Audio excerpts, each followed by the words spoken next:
actually have a copy of the Apocrypha. Paul said he thought he might. You have one?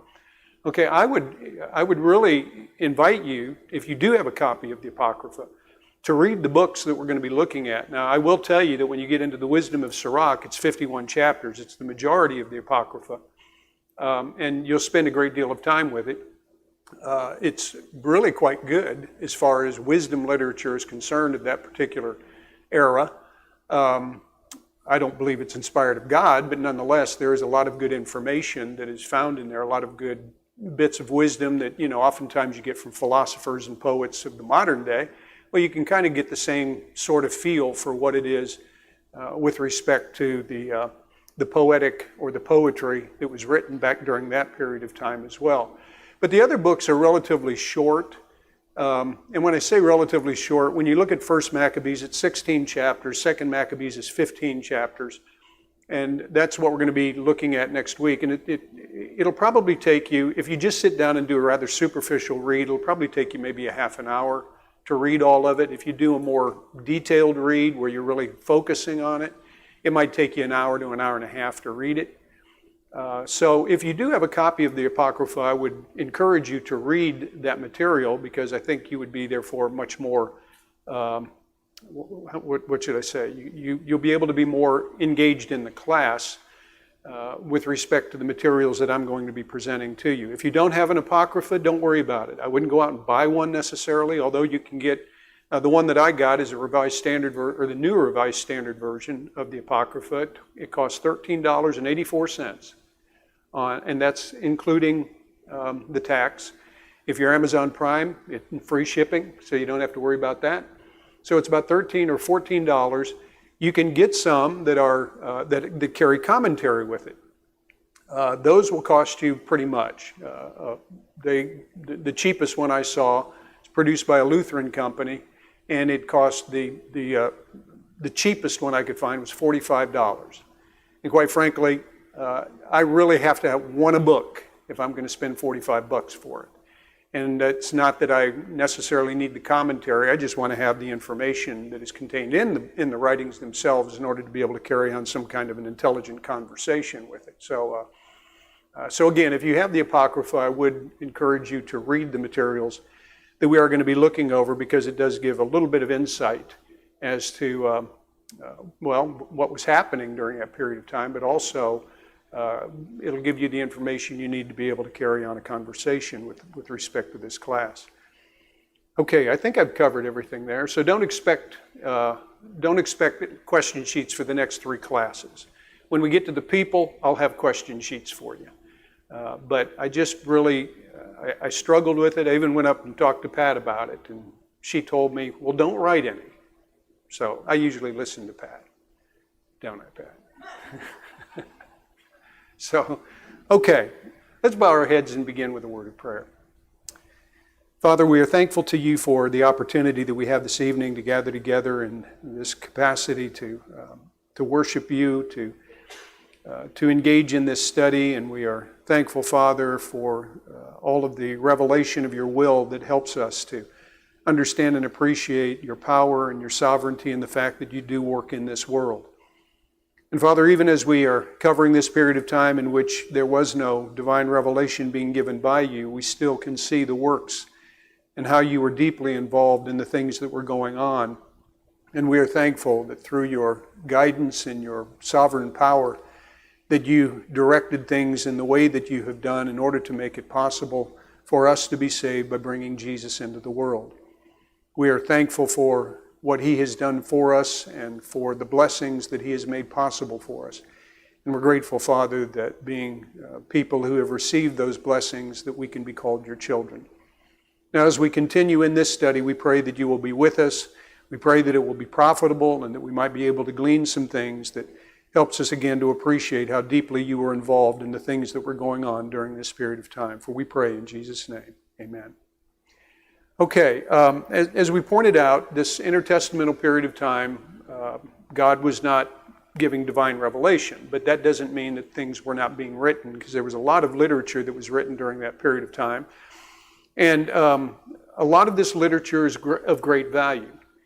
And it's of great value for different reasons and on all kinds of different levels. But I think that perhaps the most fundamental value that all of these books provide to us is a better understanding of what was going on during that period of time that helps us then to be able to see the social changes that were occurring, the cultural changes that were taking place, the geopolitical situation as it was constantly evolving. And then there are the religious changes that were also taking place, especially within Judaism, because there were many things that were happening that were changing as far as the practices of the Jews were concerned.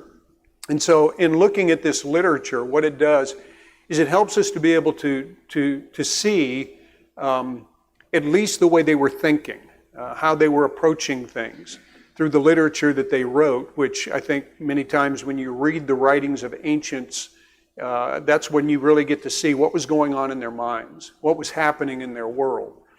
And that's what we see with respect to both the Apocrypha and the Pseudepigrapha, which we will be looking at as we go through these books. Some of the books we will be looking at are clearly identified as being apocryphal works. Others are clearly identified as being pseudepigraphic, which, by the way, what do those words mean? And I mean, we throw them out a lot now, but what does Apocrypha mean? It means hidden or secret.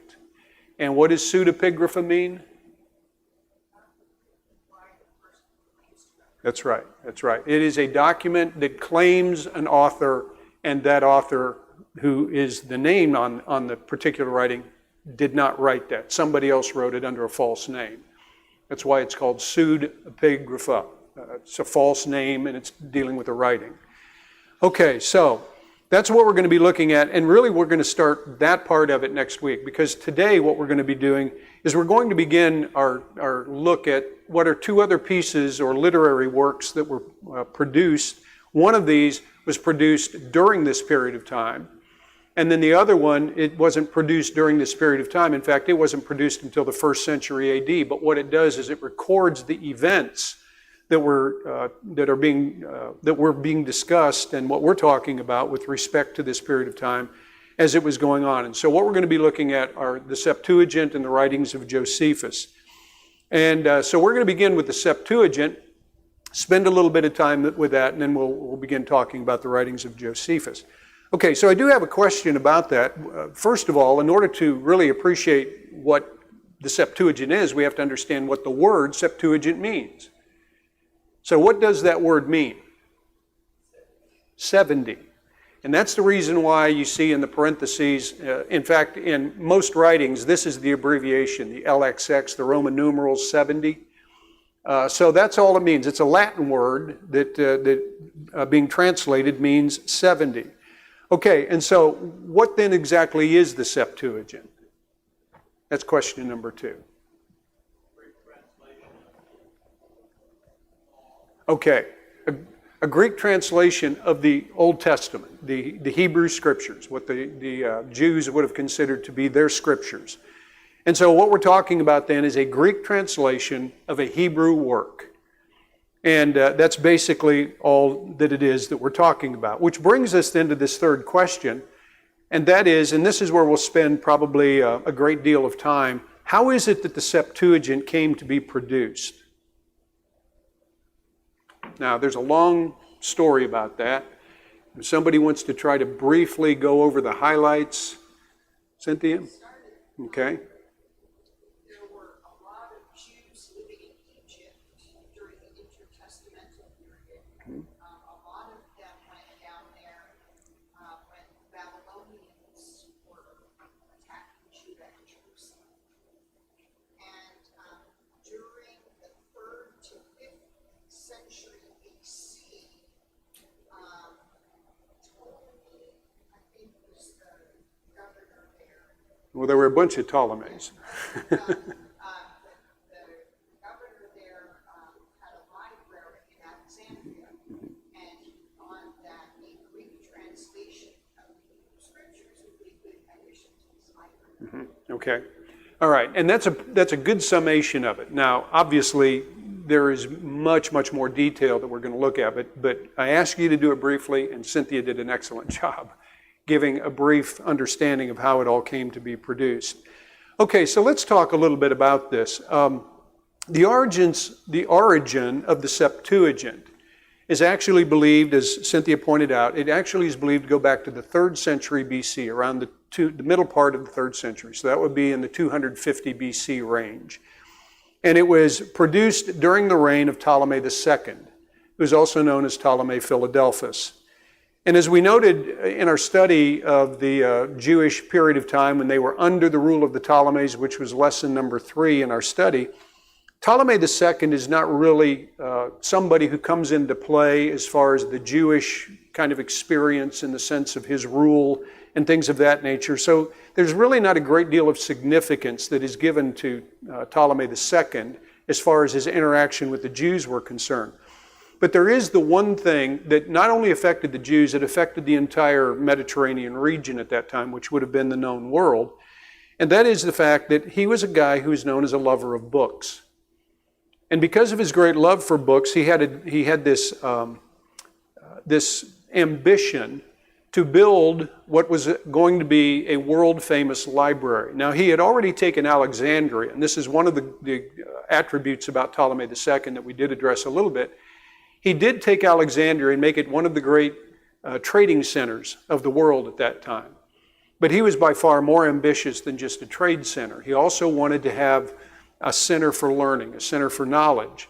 And it was because of his deep interest in books and learning himself. And so he is the one who is attributed with building what is one of the greatest libraries of ancient history that was down in Alexandria. And he did it in order to make Alexandria this center for learning. Now that stuff is all true. There's nothing about that that is not known. It's all been confirmed in history. But now the traditional history of the Septuagint is really quite interesting because there's a lot of legend that is actually associated with it. The traditional history of this particular Greek translation, it is said to have come into existence primarily based upon, that is the history we get from it, is primarily based upon what is called the letter of Aristeas, or Aristeas. I don't know how you pronounce that guy's name. I've heard it pronounced both ways, and I'm going to call him Aristeas. But anyway, it's an ancient document known as the letter of Aristeas, which, by the way, is a part of the pseudepigrapha. Now, we're going to talk a little bit about it today, but we're not going to spend a great deal of time with it because there isn't any, at least I'm not aware of any Christian tradition. I know for sure the Catholics don't acknowledge it, and I don't believe any of the Orthodox churches would acknowledge the letter of Aristeas as being something that is actually inspired of God. So it's part of the pseudepigrapha. And the traditional history that goes with this is the fact that this is where we gain our information about how it was that the Septuagint came into existence in the first place. Now, if you've read that section in Farrell's book, section 14, when he talks about this, he takes you back to point number 5. And in point number 5, he makes what is a critical observation in order to be able to appreciate how a lot of this is turned into legend. And so what he does, and this is on page 6, by the way, of this little workbook, he talks about the letter of Aristeas, which was written about 100 BC. And again, depending upon what scholar you're looking at, some would say it was written at the end of the 200s, so it would be around like 201 or something like that, or at the end of 100. But whatever the case, the fact is, as he points out, it purports to have been written by an official in the court of Ptolemy Philadelphus, and he puts in parentheses with an exclamation point behind it. He says, note the date of his reign. Now, why do you think he would say that? Okay, that's right. This letter would have been produced 100 plus years after Ptolemy had ended his rule.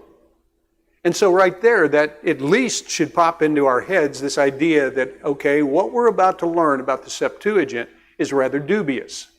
Because obviously the letter is much, as far as history is concerned, it is much more, it is newer than the history that we find with respect to Ptolemy II himself. And that is a significant point. Okay, so let me give you the traditional story of how it all came about based upon this letter of Aristeas. And it is online, by the way, and I did read it. It's an interesting little piece of literature.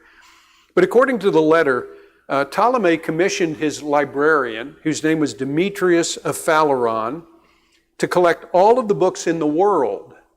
And this was his goal, to collect all of the books in the world in order to build what was obviously this great ambition he had in building this magnificent library. And so what Demetrius did, and again, remember, Demetrius is his librarian, according to the legend. According to what this letter says, Demetrius wrote a letter to Eleazar, who was the high priest of the Jews at that time, and he requested 6 elders of each of the tribes of Israel, which would make that then, how many men? 72, which is where you get the Septuagint. Now, obviously, what they did is they rounded it off. But it would have been 72, according to this letter, a total of 72 men who were, they had to be characterized, they had to be identified, I guess would be a better way of saying this. They had to be identified as men who he considered to be exemplary men learned in the Torah. And then they were to come to Alexandria and translate the Hebrew Old Testament into Greek. Now, part of the story goes this way too, that upon their arrival in Alexandria, these 72 scholars were greeted by Ptolemy, who then, based upon an agreement that had been made between Demetrius and Eleazar, he then released 100,000 Jews who had been enslaved by Ptolemy I, giving them their freedom to be able to just live in Alexandria or go to wherever they wanted to go and live. So that's part of the legend, that there were 100,000 Jews that were released from their captivity of being slaves. And then when they also arrived, what he did is he gave a great banquet, and then he sent them off, after the banquet, he sent them off into seclusion to the island of Pharos, which is Alexandria is right on the coast there of northern Africa.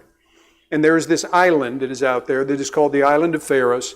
And he sent them to this island where these Jewish scholars then were told to do their work. And according to this letter, under the direction of Demetrius, the work of these 72 scholars was completed in 72 days.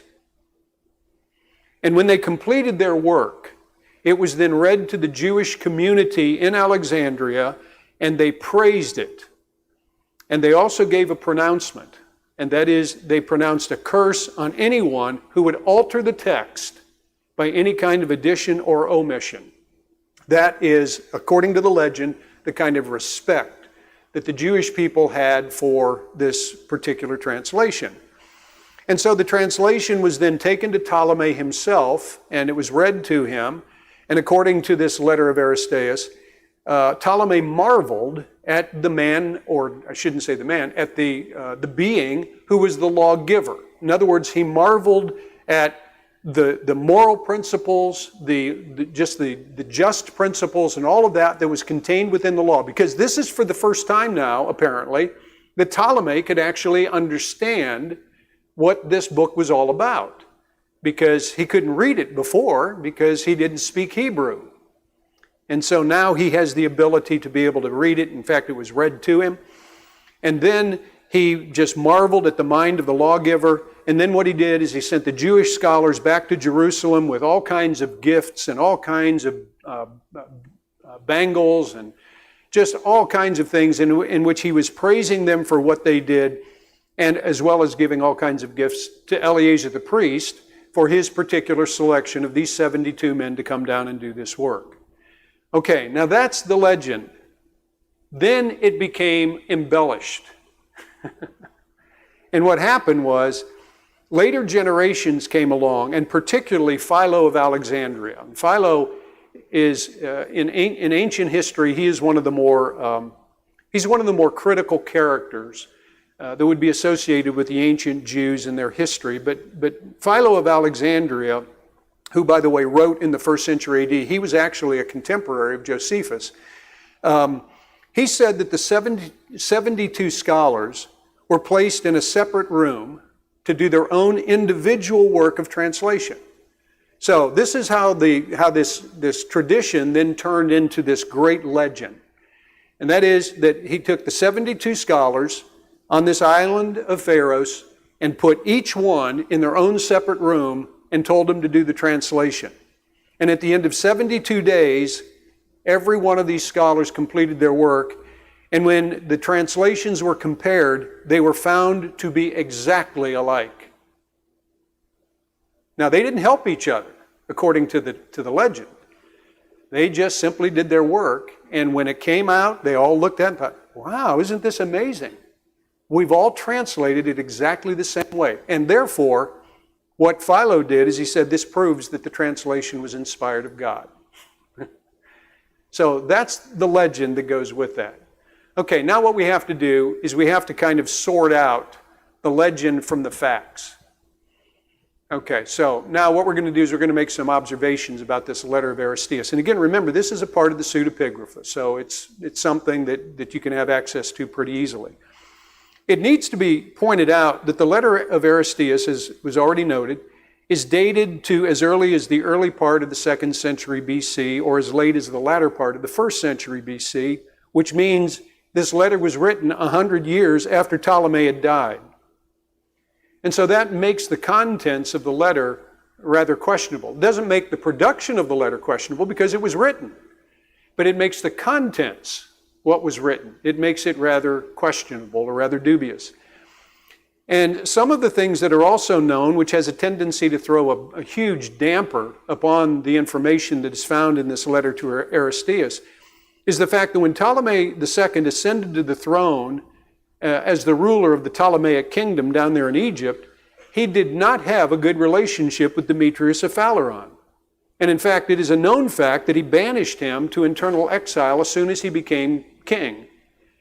And so the tradition that Demetrius had any part of the production of the Septuagint is highly suspect, if not totally incorrect, because they didn't like each other. So Demetrius, although the tradition was his librarian, the fact is he was not his librarian. And based upon, I did a little bit more deeper research into Demetrius and found out that he died a pauper. He was internally exiled. He couldn't leave the country. But he was exiled to the point that basically he had nothing. And that was by design from what Ptolemy did. Now, among modern day scholars, it appears that, according to these more modern day scholars, that the author of this letter, whoever he was a Jew, and he was also very pro-Greek. And so what he was doing was to do his very best to establish the superiority of the Greek text, that is the Greek Septuagint text, over any other version of the Hebrew Scriptures. Now that's important. Even over the Hebrew Scriptures themselves, he was such a pro-Greek Jew. Bruce Metzger, who some of you may have heard of him, he was an American biblical scholar. He was a Bible translator. He was a textual critic. I believe he taught around Harvard or something like that, one of those Ivy League schools. But he made the observation about this letter.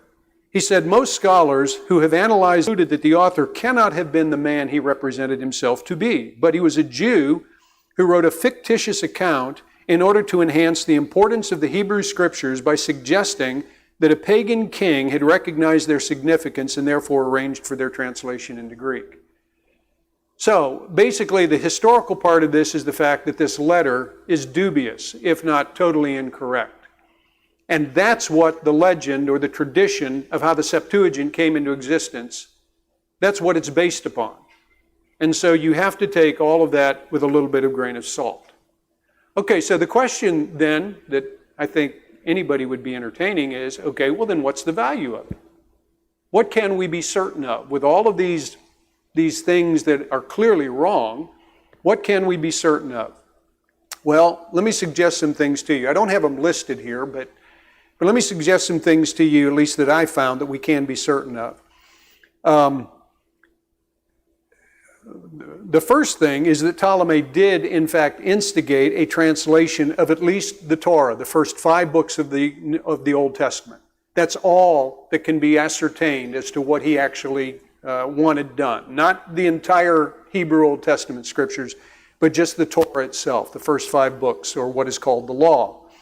And then throughout the next century and a half, in other words, from 250 to 100 BC, what happened is that work continued on the translation of the rest of the Hebrew Scriptures, as well as many other non-biblical Jewish writings. Because again, as I said, Ptolemy wanted to have all of the books that he could find in his library. So he didn't just want the Jewish Bible. He wanted all of the Jewish writings in his library. And so therefore, what we can then see from all of this is the fact that the rest of this translation came about in various stages and at various times. So in other words, it took probably a little over 100 years to actually produce the Septuagint. It was not produced in 72 days. And it was not produced by 72 men who came up with the exact same translation. That we know is totally false. So basically what it boils down to is that there more than likely, and Farrell makes an observation about this, that there were these Jews in Egypt. I think that Cynthia had made this observation too as well. These Jews in Egypt who were scholarly, who just basically continued the work. And it's kind of like any kind of a translation. It takes a long time to do that. And that's what was being done here. In fact, when you look at the modern English Bibles that we have, like for instance, the New International Version, it took 10 to 20 years, in fact, maybe even longer than that, to produce that. So when you're talking about the entire Old Testament, it would have been much longer than 72 days. And as I said, the evidence suggests that it took over 100 years for it to finally be produced by a variety of different scholars who were involved in it. And something else that is also known that I think is also interesting is that despite all of the praise and all of the acclaim that was attributed to the Jewish reception of the translation, the fact is that they did not universally accept this translation. And the reason for it was because particularly among the more conservative Jews, they had the understanding that you could never accurately translate the law. It's pretty much like in Islam. You know, when you look at the writings of Islam, when you look at the Quran, I have an English version of the Quran, but if I was ever studying with a Muslim, he would say that thing is worthless because you cannot translate it. In other words, people, by the way, who are truly strong fundamentalist people in Islam, they learn Arabic in order to be able to read the Quran because that's the only way you're going to truly understand what it means. So that's the attitude these Jews had, that these books cannot be translated because if they are, they're going to lose their meaning because they can never be accurately translated. And I think something else that's interesting is that as a reliable translation, eventually it was completely abandoned by all of the Jews of the first century AD. And it was abandoned not because it wasn't a good translation, but because its very early use was used by this new group that was forming of Jesus followers, these Christians. And so since the Christians were using the Septuagint, the Jews said, we want to have nothing to do with it. And I think that's kind of interesting, that most of the Jews of Jesus' day would not have accepted the Septuagint translation. Okay, so with all of its dubious history, why then is it significant? Anybody have any thoughts about that? That is a question that I have. Eddie?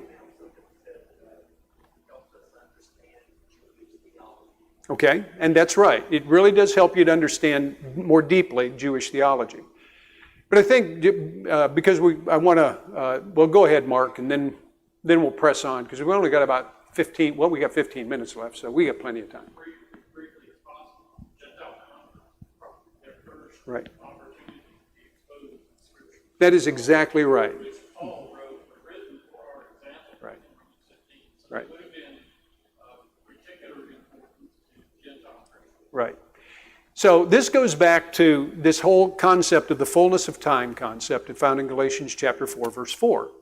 And you remember when we were studying about the rise of the Greek Empire, following the conquest of Alexander the Great, Greek became the official language of the entire Eastern Mediterranean region. Okay, the Septuagint, which was a Greek translation of the Hebrew Scriptures, became available now both to the Jews of the diaspora, that is, these Jews, as Cynthia pointed out, who were not a part of the Palestinian area, But they were scattered throughout all of the Mediterranean. And many of them, having been brought up in those regions, never learned the Hebrew language, but they would have learned Greek. And so it would have been, therefore, available to the Jews of the diaspora, and it would also be available to the entire Greek-speaking world, to Gentile peoples. And so you combine this with the emergence then of the synagogue, which was developing at that time. And what you find then is that the faith of the Jews, along with their belief in the one true God and their anticipation of the coming of a Messiah, was now made available to Gentiles so that they could also have this information. And so consequently, what wound up happening is that it made it much easier for the spread of the gospel, because many of these Gentiles had already been prepared for this. Many of them that are referred to in the New Testament as God-fearing Gentiles, like Cornelius. So they would have been prepared because they had access to the works of the Hebrew Scriptures, but translated into Greek. And furthermore, it was the version of the Old Testament that was most frequently used and cited by the writers of the New Testament. And in fact, whenever you see a citation in the New Testament that is citing the Old Testament, more than half of those are directly quoted from the Septuagint version. One example that Farrell gives is the example of the Ethiopian eunuch over in Acts chapter 8, verse 32. He was reading Isaiah chapter 53, but he was reading it from the Septuagint. So that also makes it significant in the fact that basically it is now, as Mark pointed out, it is exposing the Gentiles to a concept that had been purely Jewish, but now it's becoming broader. This understanding of a one true God, the anticipation of the coming of a Messiah, and basically it made the world ready for the coming of Jesus into the world. So that's the reason why it is something that is so significant. Dan?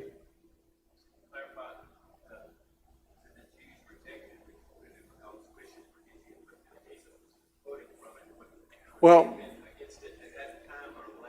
now, and that's another thing. In the Gospels, most of what you see are actually being cited from the Hebrew Old Testament, that is in Hebrew. But when you look at the writings of the apostles, they were the ones who generally were citing it from the Septuagint. So that's, at least, because I had that same question, and that's the way, when I was looking at it, it was explained in that way. Because it's not all of the Old Testament citations in the New Testament are from the Septuagint, but about half of them are. And when you look beyond the Gospels, that's where you see, like in the book of Hebrews, there are so many that are cited, and they're from the Septuagint. Okay, any other observations before we go on to our next one? For many of you, it looks like this is about as interesting as watching paint dry. Tim? If nothing else, understanding this, that the apostles, and I think to some extent Jesus used this translation, we can recognize that translations are okay. Yeah, that's right. That's right. Maybe a specific one may not be, but the Right. general concept of having translation is a valid. Right. Right, and as a matter of fact, when you look at the copies of the copies that are copies of copies of the copies of the original, because we have no original manuscripts, they're all translations. And so putting it into language that we can understand it is something that God obviously intended to take place. Okay, well, let's talk about Josephus here for just a few minutes now. And just let me make a couple of observations about him. As I pointed out to you, the writings of Josephus were not produced during the intertestamental period of time, but in fact were written in the 1st century A.D. But when it comes to understanding the history of the intertestamental period of time, the writings of Josephus become invaluable. In fact, one guy that I was looking at, he made the point, he said, the most significant source for the history of the intertestamental period of time is the Jewish historian Josephus. So that brings us then to the question, who was Josephus? Now, again, it's kind of a long story, but somebody want to briefly, if you did any research, because it's not mentioned in our guide. If you did your own external research, anybody want to tell the class a little bit about Josephus? Okay, well that's good because I've only got 7 minutes. Oh, go ahead, Dan. Was a high-standing Jew who had some relation to the priesthood as well as some Right. royal descent. I don't have Roman there. They decided with the Jews in the Bible was Roman, but then he went over the other side. Yeah, and that history of that is really quite interesting. He was actually a full-blooded Jew. The thing that I learned about him, he was born in 37 AD, and he died in 100 AD at the age of 63. So he would have been walking the earth right after Jesus had gone back up into heaven. Okay, now he was the son of a priest by the name of Mattathias, but or Matthias was his name. But what is also interesting is his mother was a descendant of the Hasmoneans. So, as Dan pointed out, he had some royalty here as far as the Jews were concerned. He had some royalty. Probably the world's foremost scholar on Josephus is a man by the name of Paul Meyer. And what he did, and I would recommend if you don't want to read all of the writings of Josephus, and I'm telling you it would take you a long time to read all of that, he wrote a book called The Essential Josephus. To me, when I think about the essential writings, it's like trying to figure out, in the midst of what's going on here, the essential workers. Well, who defines what's essential? And that's what I thought about with respect to Paul Meyer's writings. How did he determine which was essential and what was not? But he's a scholar of Josephus. And he made this interesting observation about him. He said he was a precocious lad. And what he does is he actually cites one of his writings, which is called his Vitae, his biography, in which, and I'm quoting him, he says he gives evidence to this by citing the fact that Josephus claimed that about the age of 14, this is Josephus speaking now, he said, at the age of 14, I won universal acclaim for my love of letters. So much so that the chief priests and the city leaders regularly came to me for exact information on some particulars in our law. So he's a 14-year-old kid, and he is bragging about himself, how that even these elderly guys came to me and asked my understanding of things. At the age of 16, he began to study the principal Jewish sects, the Pharisees and the Sadducees and the Essenes. And what he did is he favored the Essenes, and he actually lived in the wilderness with them for a period of 3 years, and he grew tired of that kind of ascetic lifestyle, and at 19 he returned to Jerusalem and he joined the Pharisees. Well, in 64 AD, at the age of 27, he traveled to Rome for the purpose of interceding on behalf of some Jewish priests whom Felix, who was the procurator of Judea at that time, he had sent these priests to Nero to stand trial. And once he got to Rome, he became profoundly impressed with it. To him, it was magnificent, the power of the city. And so he began to become obsessed with Roman culture. And when he returned to Judea in 67 AD at the age of 30, his people were on the verge of a revolt against Rome, which was being led by the Zealots, and he was unable to restrain his countrymen, so he reluctantly became a commander of one of their armies up in the region of Galilee.